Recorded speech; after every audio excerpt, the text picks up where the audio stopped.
ರಾಮಾಚಾರಿ ಸೀರಿಯಲ್ನಲ್ಲಿ ಕಿಟ್ಟಿ ರಾಮಾಚಾರಿ ಇದ್ದಲ್ಲಿಗೆ ಬರ್ತಾನೆ. ಅಲ್ಲಿ ಪ್ರಜ್ಞೆ ಇಲ್ಲದೆ ಮಲಗಿದ್ದ ರಾಮಾಚಾರಿ ಹತ್ರ ಹೇಳ್ತಾನೆ, ಅಣ್ಣ ನೀನು ಯಾವಾಗ ಎದ್ದು ಕೃಷ್ಣ ಅಂತ ಹೇಳ್ತೀಯ ಅಂತ ಕಾಯ್ತಾ ಇದ್ದೇನೆ, ಆದಷ್ಟು ಬೇಗ ಹುಷಾರಾಗು ಅಂತ ಹೇಳ್ತಾನೆ. ಅಷ್ಟೊತ್ತಿಗೆ ಗುರುಗಳು ಬರ್ತಾರೆ. ಕಿಟ್ಟಿಗೆ ಹೇಳ್ತಾನೆ, ಇಲ್ಲಿದ್ದವರಲ್ಲ ಅತ್ತಿಗೆ ಅವ್ರು ಎಲ್ಲಿ ಅಂತ ಕೇಳ್ತಾನೆ. ಅದಕ್ಕೆ ಅವರು ಗುರುಗಳು ಹೇಳ್ತಾರೆ, ಅವರು ಕಪಾಲಿ ಬೆಟ್ಟಕ್ಕೆ ಪ್ರಾಣಜ್ಯೋತಿ ತರಲಿಕ್ಕೆ ಹೋಗಿದ್ದಾರೆ ಅಂತ ಹೇಳ್ತಾರೆ. ಅದಕ್ಕೆ ಕಿಟ್ಟಿಗೆ ಹೇಳ್ತಾನೆ, ಹಾಗಂದ್ರೆ ಏನು ಅಂತ.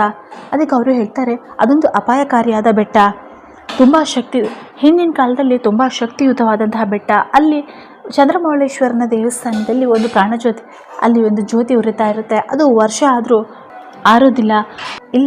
ಅಲ್ಲಿಂದ ಜ್ಯೋತಿನ ತಗೊಂಡು ಬಂದು ಇಲ್ಲಿ ನಾವು ಮದ್ದನ್ನು ಮಾಡಿದರೆ ಆದಷ್ಟು ಬೇಗ ಗುಣ ಆಗ್ತಾರೆ ಅನ್ನೋ ಪದ್ಧತಿ. ಆದರೆ ಇವಾಗ ನಾವು ಅದನ್ನೆಲ್ಲ ಬಿಟ್ಟಿದ್ದೇವೆ. ಆ ವಿಷಯನ ನಾನು ಹೇಳಿದೆ ಅಷ್ಟೇ, ಆದರೆ ಅವರು ಅದರಲ್ಲಿ ಆಸಕ್ತಿಯನ್ನು ತಗೊಂಡಿದ್ದಾರೆ ಅನಿಸುತ್ತೆ. ಅವರು ನನಗೆ ಹೇಳದೇ ಅಲ್ಲಿಗೆ ಹೋಗಿಬಿಟ್ಟಿದ್ದಾರೆ. ಅದು ತುಂಬ ಅಪಾಯಕಾರಿಯಾದಂತಹ ಜಾಗ. ಅಲ್ಲಿ ಈಗ ವಾಮಾಚಾರಿ ಮಂತ್ರವಾದಿಗಳೆಲ್ಲ ಇದ್ದಾರೆ, ಕಾಡು ಪ್ರಾಣಿಗಳೆಲ್ಲ ಇದ್ದಾವೆ. ಅಲ್ಲಿಗೆ ನಾವೆಲ್ಲ ಹೋಗೋದಕ್ಕೆ ತುಂಬ ಭಯ ಪಡ್ತಾ ಇದ್ದಾವೆ.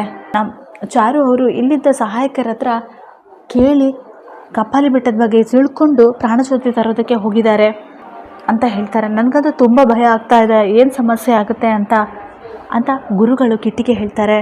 ಇವಾಗ ಕಿಟ್ಟಿ ಚಾರುನ ರಕ್ಷಿಸೋದಕ್ಕೋಸ್ಕರ ಆ ಕಪಾಲಿ ಬೆಟ್ಟಕ್ಕೆ ಹೋಗ್ತಾನೆ ಅನ್ನೋದನ್ನು ನೋಡೋಣ.